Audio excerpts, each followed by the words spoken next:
শুভ দুপুরবেলার শুভেচ্ছা সকল বন্ধুদেরকে জানাই। আশা করি তোমরা সবাই ভালো আছো, আমি ভালো আছি। এই দেখো আমি সাজুগুজু করে বেরিয়ে পড়ছি।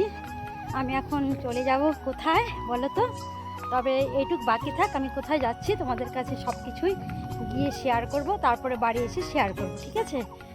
তবে বেরিয়ে পড়ছি, আমি একাই যাচ্ছি।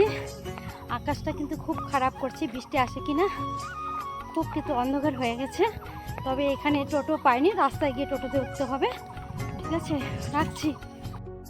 এখন চলে এসেছি, এখন আমি বাড়ি থেকে নীলাদির বাড়ি টাকার গাছ কুচবিহার এখানে এসেছি। এখন এখান থেকে আবার কোথায় যাব তোমরা সঙ্গে থাকো, দেখতে পারবে। আর এখানে আসার সঙ্গে সঙ্গে কিন্তু একদমই বৃষ্টি নেমে গেছে। তবে কিছুক্ষণ ওয়েট করছি, তারপরে আমি টোটো করে চলে যাব।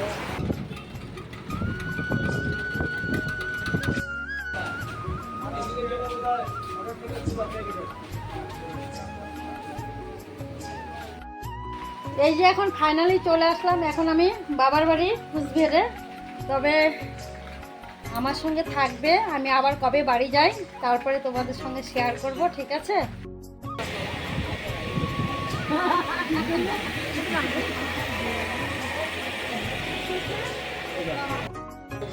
বন্ধুরা দেখো, আমি বাবার বাড়িতে এসে পাশের বাড়িতে এসেছি, সেখানে কীর্তন হচ্ছে। দেখো আমাকে তুলে তুলে ফোটা পড়িয়ে দিয়েছে। আর এখানে দেখো এক দিদিভাই এসেছে, ও আমার সাবস্ক্রাইবার ফ্রেন্ড বা ফেসবুকের ফলোয়ার্স হিসাবে আমার বন্ধু, মানে ফ্রেন্ড। তবে আমাদের এখানে এসে খুব ভালোই লাগলো। বাবার বাড়ি এসেছি, শুধু বাবার বাড়ির আনন্দ না, ওই যে ওর সাথে দেখা হয়েছে, এটাই আমার আরও বেশি আনন্দ। কি বলো, তোমার কীরকম লাগছে বলো তো, একটু বলে দাও। ভালো, ওই যে সেও বলে খুব ভালো লাগছে। তোমাদের কীরকম লাগছে অবশ্যই একটু কমেন্টে জানিয়ে। দেখো আমি কীর্তনে এসেছি আমার বাবার বাড়ির পাশে দাদার বাড়িতে। এখানে দেখো খিচুড়ি রান্না হচ্ছে। আরও কি কি আছে রে মেনুতে? খিচুড়ি আছে, লাবড়া আছে, পায়েস আছে। ওরে বাবা, অনেক কিছু আছে। গুড মর্নিং বন্ধুরা, আশা করি তোমরা সবাই ভালো আছো, আমি ভালো আছি। আজকে 3 দিন হয়েছে আমি বাবার বাড়িতে এসেছিলাম। এখন এই যে বাড়ি চলে যাচ্ছে, এই যে আমার মা আমাকে মানে গাড়িতে তুলে দিচ্ছে। আর দেখো এখানে গ্রামের পরিবেশটা। তবে বাড়িতে গিয়ে তোমাদের কাছে সব কিছুই বলবো, তবে সঙ্গে থাকো। এটা কিন্তু 2-3 দিনের ব্লগ। আমি যাচ্ছি, চলে।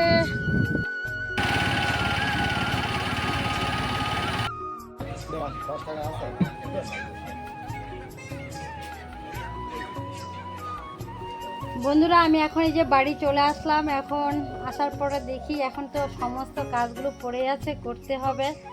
তারপরে আবার চলে যাব রান্নাঘরে। তবে আজকে 3 দিনের ব্লগ, এটা তোমরা সঙ্গে ছিলে।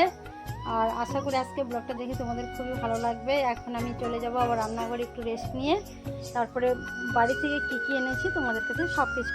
দেখো বন্ধুরা, আমি আসার সময় এত সস্তা দামে বরবটিগুলো দিয়েছে, এগুলো নিয়ে এসেছি। এই দেখো পটল, মানে 10 টাকা কেজি পটল। আর বাবার বাড়ি থেকে দেখো লেবু দিয়েছে ব্যাগে, আরও অনেক লেবু আছে। একটা শাড়িও দিয়েছে আমাকে, হচ্ছে যে ভিতরে শাড়িটা একদম কুচতে গেছে, এই শাড়িটা দিয়েছে। লেবু দিয়েছে, এই যে বাবার বাড়ির আম দিয়েছে, কলা দিয়েছে, তারপরে এখানে আবার মাছ আছে। তবে এখন আমি চলে যাব রান্নাঘরে, অনেকটাই বড় হয়ে গেছে। আজকের মতো ভিডিওটা এখানে শেষ করছি। ভালো থাকবে, টাটা, সুস্থ থাকবে, ওকে।